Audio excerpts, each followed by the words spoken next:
Hi everyone, welcome to my channel. My name is Donna. I'm 41 years old. I have stage 4 metastatic breast cancer to my bones. I was diagnosed October 2025 at the age of 40. I created this channel to bring hope, light, and positivity to other stage 4 cancer survivors out there, or anyone going through any type of severe illness or cancer. If you need some light and positivity in your life, welcome to my channel. So I was diagnosed October 2025 with stage 4 metastatic breast cancer.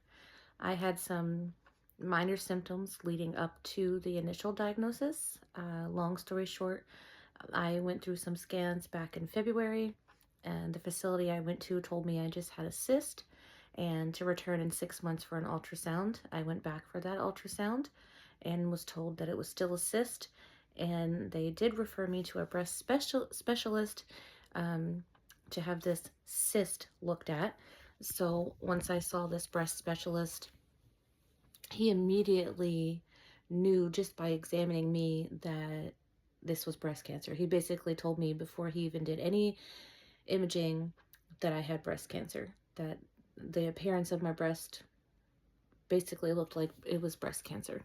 He wanted to repeat all of the imaging that day, so we did. We repeated my mammogram and my ultrasound. And he basically came back in the room and initially told me that it looked like it could be stage 2A invasive ductal carcinoma, but I was going to need a biopsy to confirm the diagnosis. Fast forward, I have the biopsy and it comes back and they say stage 2A, invasive ductal carcinoma, and we start talking about chemo and schedule to get a port put in. And I was devastated, but I was hopeful, chemo and mastectomy, and we were talking long term. Fast forward, they wanted me to have a CT scan of my chest just to kind of get an idea of how large the tumor was before I start treatment. I had that done, and they noticed like a little speck in my lung that could just be, damage from, years of prior smoking. Everyone could have these on their lungs, no big deal. But anyway, just because they saw that, they wanted to order a PET scan, a full body scan, just to be safe before I start treatment. And that's when things changed. I had the PET scan done, and on October 30th, I went to meet with my oncologist for the first time, and that's when I found out that the breast cancer was not stage 2A. It was stage 4 metastatic.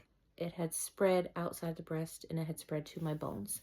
I have lesions on my spine, my hips, my pelvis, and my right upper rib. So I do have bone lesions in all of those areas. And at that point, I was told I was no longer a candidate for chemo. So they canceled my appointment to get my port installed. Needless to say, I was devastated. I cried a lot. I thought about my son, who's 7. Instantly thought that this was a death sentence, that I was going to die.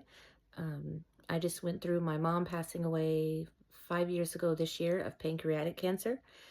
My mind instantly flashed to her and thought of death right away.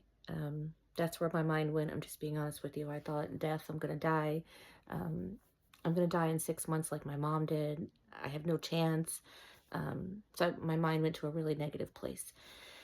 Anyhow, after the initial shock wore off and we got a treatment plan down, they decided that I was a candidate for what they call oral chemo, and it's Kisqali. I take that 600 milligrams, 3 pills, and I do that for 3 weeks on, 1 week off, and I have to do that for the rest of my life. I also am on letrozole and a Lupron injection. Lupron injection I get once a month, and that's to shut my ovaries down because my breast cancer is hormone driven, and we don't want anything feeding it to make it bigger or spread more. I started all of these treatments on November 10th. And within the first 2 weeks, I did notice the breast softening and the tumor shrinking right away. It blew my mind. I've had monthly blood work since then. and met with my oncologist. I meet with him each month to see how I'm doing. Um, Things kind of moved like a little slow at first, but again, this has only been since November. It has not been that long. Um, at my visit last month, I had blood work, and one of the numbers that shows active activity in your bones, my number dropped significantly um, from January, and for the first time, it actually went back to normal, which was, I was told, a good sign that the cancer in my bones is slowing down and it's kind of going to sleep. Um, my breast is changing, it's softening, it's getting smaller, things are moving really fast, it's happening really quick. The doctor told me, this is really clinically considered early response, and I'm doing great. I do believe that my positive attitude and my positive outlook on things is helping me do so great. Um, Once I got past, the initial first month was a lot of, sadness, crying, fear, anxiety. And then I started thinking, why am I worrying so much? Only the man above knows how long I have here. He knows how long we all have here. Um, and the Bible says worrying does not add an hour to your life. And that's when I realized I need to tackle this head on with positivity and a great outlook. Sometimes when I go to the cancer center, even the doctors and the nurse say, I'm the most positive stage 4 patient that they've ever seen. I always have a smile on my face. I look at the positive side of things. Um, I don't claim this cancer. I'm not going to let it run my life. I still live my life like prior to before I had cancer. Um, anyway, welcome to my channel. I hope you stick around for my journey. I hope I bring you some positivity. I hope I bring you hope and light into your life if you're struggling. Follow along as I share daily, positive affirmations with you and just bring you along on my journey. And hopefully I can bring some light to your life as well. And if you have any questions, feel free to comment. I'm happy to answer any questions you may have. And I'll continue to bring you along on this journey. Have a good day.